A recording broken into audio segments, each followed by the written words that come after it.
இப்போ மோஸ்ட்லி நிறைய பேர் பார்த்தீங்கன்னா கேர் பிளான் போடுவீங்க. ஆனால் கேர் பிளான்ல டயக்னோசிஸ் எப்படி எழுதணும் ப்ராப்பரா அப்படின்றது யாருக்குமே தெரிய மாட்டேங்குது. இப்போ வந்து acute pain related to chest discomfort as evidenced by patient verbalisation. ஓகேவா? அக்யூட் பெயின் கொஞ்ச நாளைக்கு பெயின் இருந்துச்சு பேஷண்ட்டுக்கு, எது ரிலேட்டடாக இருந்துச்சு? செஸ்ட்டு வந்து டிஸ்கம்ஃபோர்ட்டாக இருக்கிறனால. அதை நீ எதை வச்சு எவிடன்ஸ் பண்ண? பேஷண்ட் வந்து வெர்பலைசேஷன் பண்ணியிருக்கலாம், ஓகேவா? இல்லைன்னா வந்து அவங்க பெயின் வெர்பலைசேஷன் பண்ணியிருக்கலாம். பெயின் ஸ்கோர் வச்சு கண்டுபிடிக்கலாம். Anxiety related to disease condition as evidenced by patient activity. Patient வந்து பயமாக இருக்காங்க, எதனால் அப்படின்னா அவங்களோட டிசீஸ் கண்டிஷனால். அவங்களுக்கு வந்து ஏபிடி இருக்கலாம், சிஏடி இருக்கலாம். அந்த மாதிரி டிசீஸ் கண்டிஷனால் கூட அவங்க வந்து ரொம்ப எந்த டிசீஸ் கண்டிஷனால் கூட அவங்க ரொம்ப ஆன்சைட்டியாக இருக்கலாம்.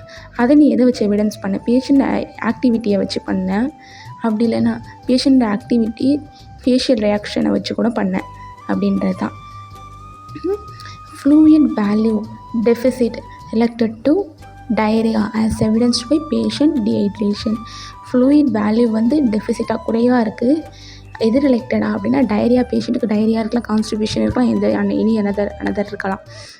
நீ எதை வச்சு எவிடன்ஸ் பண்ண? பேஷண்ட் வந்து டீஹைட்ரேஷனாக இருக்காங்க, ஸ்கின் வந்து மாய்ஸ்டாக இல்லை, அவங்க அதை வச்சு எவிடன்ஸ் பண்ணேன்.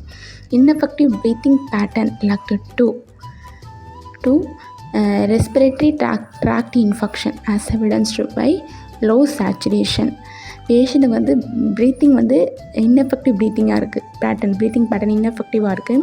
எது ரிலேட்டடானா வந்து ரெஸ்பிரேட்டரி ட்ராக்ட் இன்ஃபெக்ஷனால்.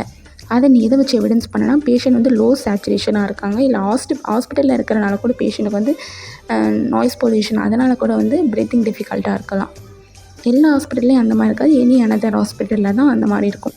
ஹாஸ்பிட்டலைசேஷனாக நாய்ஸ் பொல்யூஷனால் கூட ப்ரீத்திங் டிஃபிகல்ட்டாக இருக்கும் பேஷண்ட்டுக்கு.